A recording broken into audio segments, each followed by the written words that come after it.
this material. But this is very, very interesting. Well, now 3M are offering a 10-year warranty. I mean, that's got to tell you something. If they've got a resin, reinforced resin, and they're going to give you a 10-year warranty. I think that's pretty impressive. So again, this is probably the material that I will probably have on my implant. And they're claiming all sorts of things about wear resistance and similar things. You're talking about flexural strength, about 200 MPa.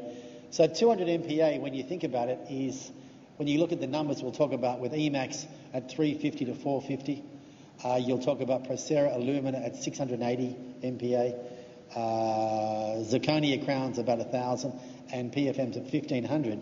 You look at something with 200, you think this is relatively weak. But that's not really the issue here. This is the fact it's flexible and it wears nicely. So this is something which I think has got a lot of appeal. Empress Aesthetic, as we talked about before, I love Empress Aesthetic. This is something, if you're going to make veneers, beautiful veneers, this is a lucite material which you should be using. I think it's a predictable track record. It's weak. Don't think there's any strength in Empress Aesthetic, because there's not. But if you want something to be beautiful, if you want to make some beautiful veneers, this is definitely the material. It bonds very, very nicely. Ideal for veneers. You could use it for crowns. The problem is it's quite translucent. So if you've got an underlying abutment colour, which is thunderstorm grey, and you want to go to a B1, don't do it. There are limitations to this. One of the things I actually haven't noted here, if you're going to do all ceramics on anteriors, what must you do? Record the colour of the underlying abutment. So please, if you're going to do anything with a Emax on the anterior section, give us a photo if you possibly can. That's great. Why? Why do you think it's so important? Sorry?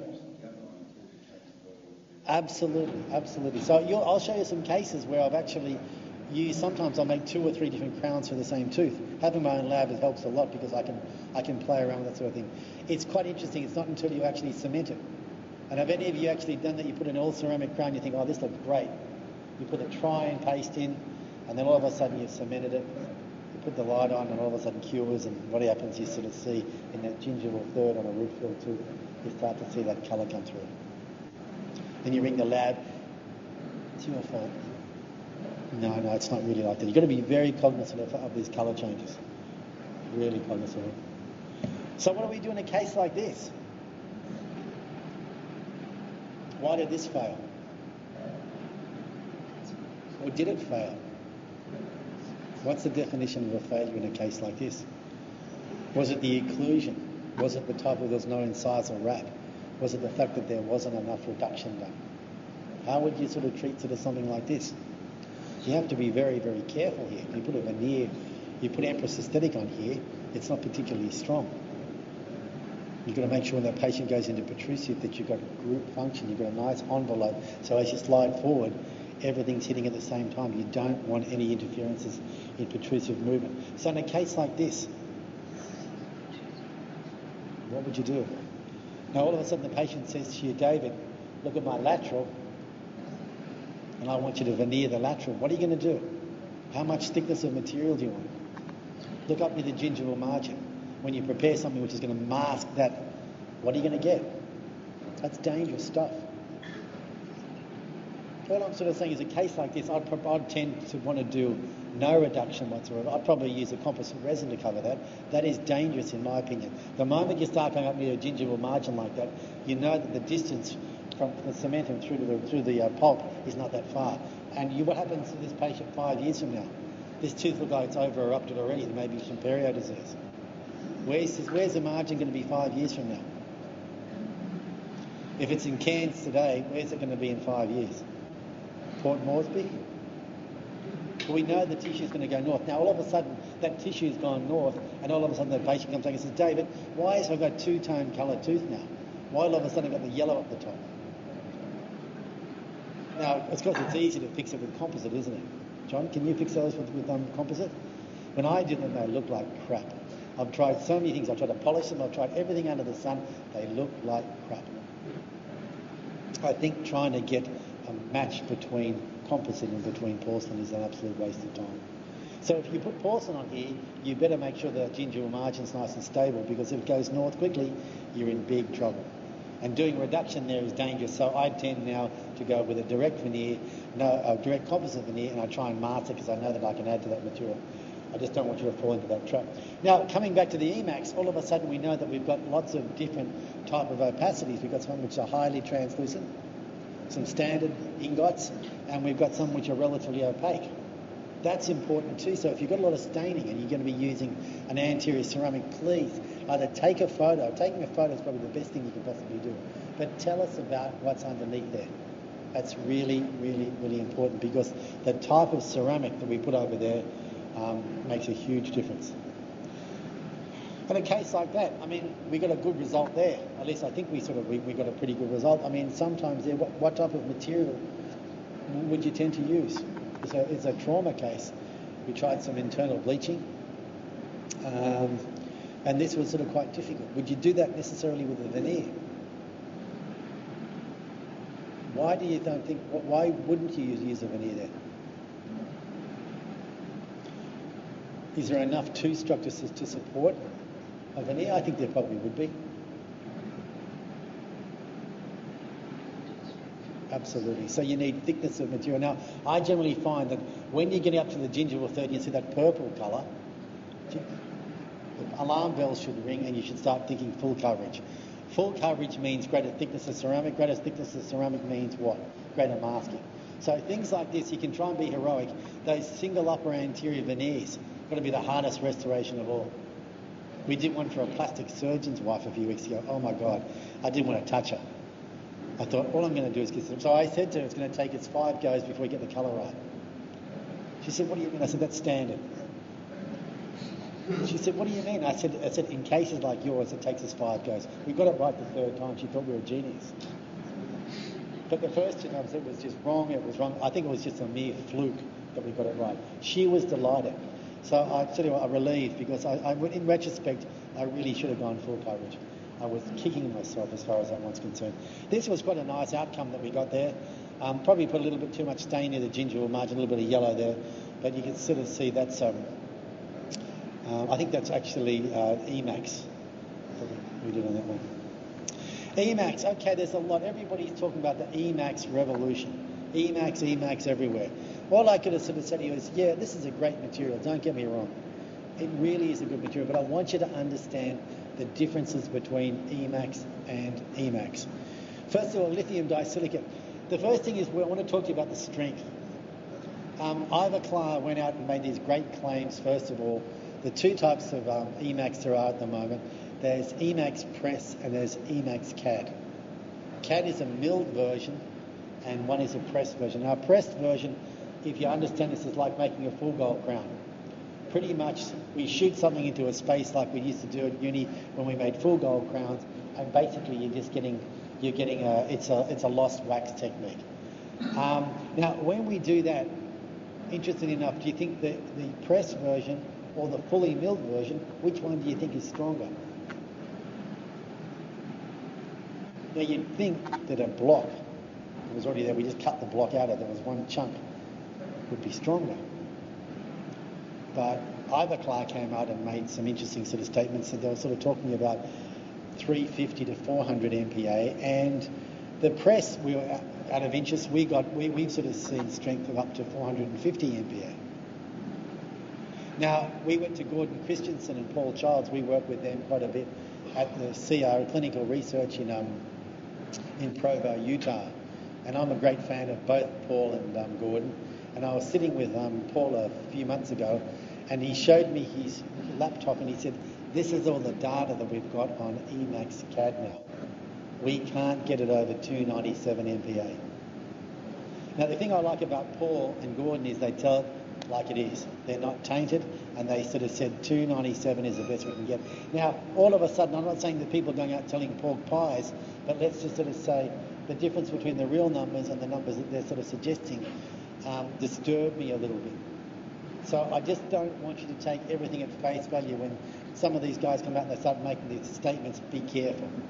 Be careful. Now, in terms of marginal integrity, what do you think is better? The pressed version or the milled version? And again, you'd sort of think something was designed by a computer and something which was milled by a machine, you'd sort of think that would be more accurate.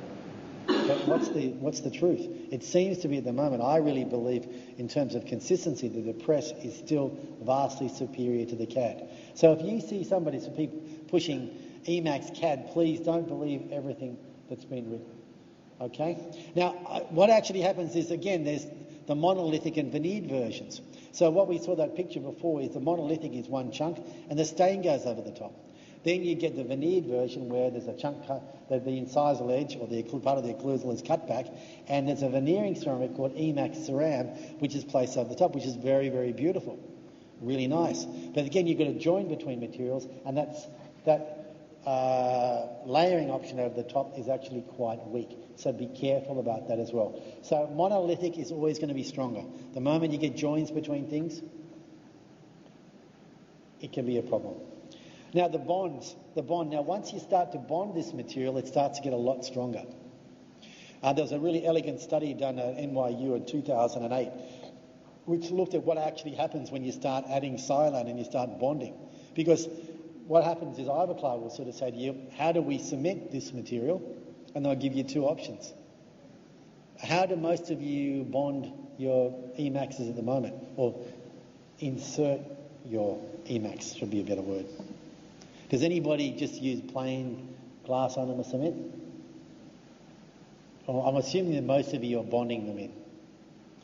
All right, so the bonding procedure is pretty important, and you should be using a try-in paste where you possibly can. Now, there's two types of try-in paste that you get, and be careful about this as well.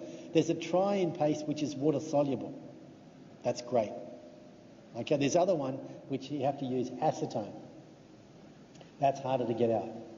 And then you've got to go back and you should be really blasting it, and you should be re-etching it if you're using the wrong type. I think we were talking about this a couple of months ago, Bob. So you've got to be really quite careful about the technique. If all of a sudden you try it in and you get blood at the margin, what should you be doing? You should be really cleaning it up, and you should be going again. Silane is very important. Now 3M have got a new material out, which actually incorporates silane. Silane can go off quickly. The shelf life of silane is only about 6 months. So if you've got old silane, chuck it away. And look at some of these newer materials as far as silanating the inside surface is concerned. Preparations, the technique sensitive we talked about, and coming back to it, the Emacs, the case selection needs careful consideration. Don't start sticking it everywhere. What about bridges? Did anybody do any lithium disilicate or Emacs bridges? Anybody gutsy enough to do that? No? I did one a while ago, 3-unit bridge between a central and a canine with a patient that I thought had an open anterior bite. Perfect. You think that's almost a perfect case for it? I thought it was. Ended up with it as being a 2-unit cantilever bridge in a single unit. It broke. So when you get an all-ceramic bridge back, if the connectors aren't built like the Sydney Harbour Bridge, there's a problem. When you get a connector with an all-ceramic, when you measure connectors between parts of a bridge, you should be looking at least 9 square millimetres. So it's 4 millimetres by 2 millimetres, or 3 by 3. Okay, so just be very careful. So when you get an all-ceramic bridge back, it should look chunkier where the pontic joins onto the abutments. And here's a classic example. We did these quite a while ago now. Most of the time when I cement myself or I bond everything, I put cord in as much as I possibly can. I like to try and get a nice dry field. And this is done sort of quite some time ago now. These were actually done with Cosma posts. This is something we don't really use sort of anymore. But this was a nice restoration. The tissue response was really good there. So beautiful restoration. Emacs is really good. But just when you order Emacs, make sure you know what you're getting. Monolithic, stained, veneered. Just make sure if you want pressed or you want CAD, whatever you want, but make sure you clearly demarcate what you want, and also give us the underlying shade. Whether it be our lab or any other lab around the country, fantastic, but every other lab worth their weight should be asking you for the underlying colour. Procera lumen, does anybody still use this material? Anybody ask for a Procera crown? Anybody ordered this material for a while? Has anybody ever used it? I'm sure you have, yeah. Anybody else? This is an interesting material because Procera alumina is aluminium oxide. This is getting back to similar what was around a while ago. This material is actually quite strong. And this is the interesting thing about this material is this is about the only material I think that you could use to mask stains as a veneer or as a crown. So if all of a sudden you've got a tooth which is heavily stained and you want to put a veneer on it, Procera alumina.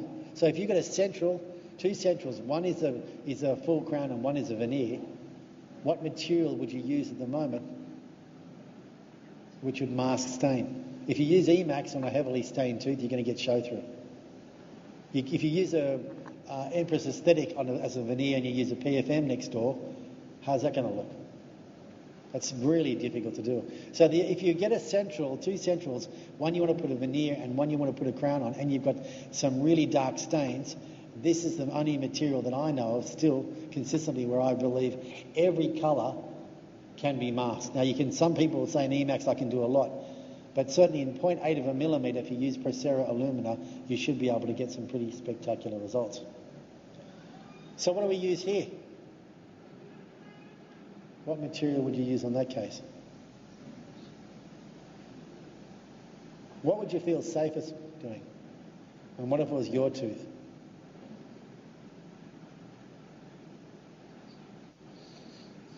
I guess with me, sorry? Zirconia?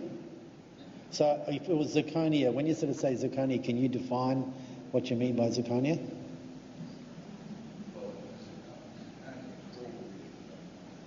With a layer, okay. So that sort of material would be like lava or calypso or something like that. Porcelain fused zirconia. Would that be successful here? Why would that be a really good restoration here? The masking ability of the underlying tooth structure? Excellent. The veneering ceramic is soft enough not to do any damage. As long as that coping was designed well, great. You'd get a really good outcome. Would you put PFM on there? Anything wrong with that? Would you be happy in your own mouth with PFM? Bob, would you like PFM on that? I wouldn't have any problem with having PFM or porcelain fused zirconia. I think you'd want something which would be fairly strong on there. And to get the colour right, you sort of see you're getting the value right is really, really important here. Here's a picture of some Procera alumina. Again, this is some of my cases. What I do is I make 2 sets of crowns. I'm testing these materials all the time. This was a case where we had some root fill upper anteriors, and I actually wanted to see what would happen if I used Emax versus Procera alumina. I put the Emax on, 5 of them looked good, and 1 of them had show-through. So I actually end up cementing the Procera alumina. Zirconia oxide. This is again. There's a lot of misconception about this material. This was again thought to be the gold standard back in 2003, but my God, there were some problems. Do any of you have some disasters with porcelain fused zirconias? What happened, John? What happened with yours? Yep. Just sheared off the whole side of it. Yep.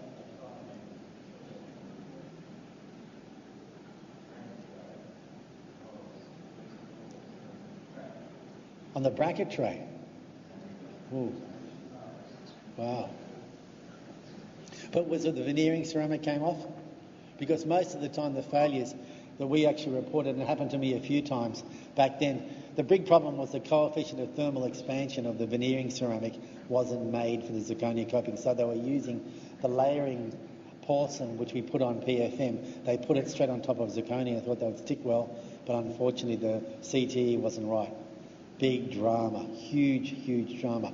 So how many times did I probably can relate 3 or 4 times, I put porcelain fused zirconia crowns in zircon, was the same one that we were using, and patient would come back 6 months later, and most of the time it was at the marginal ridge and coming around. Now all of a sudden you've got a chunk of ceramic, veneering ceramic coming off, but that piece of zirconia was sitting there solid as a rock. Has anybody tried to take one of these babies off? I hope you're good at root canals. Because the moment you take one of those babies off, you might as well get out your reamers and files, because by the time the amount of heat that you generated, I mean, the first time I tried to take one of these things off, I never forget this. I got a tungsten carbide burr and I put it on the lingual side, and I thought, I'll just cut through this and just get it off the way I do a normal one. What's the first thing you see? The sparks fly. Hang on, this is supposed to be a ceramic.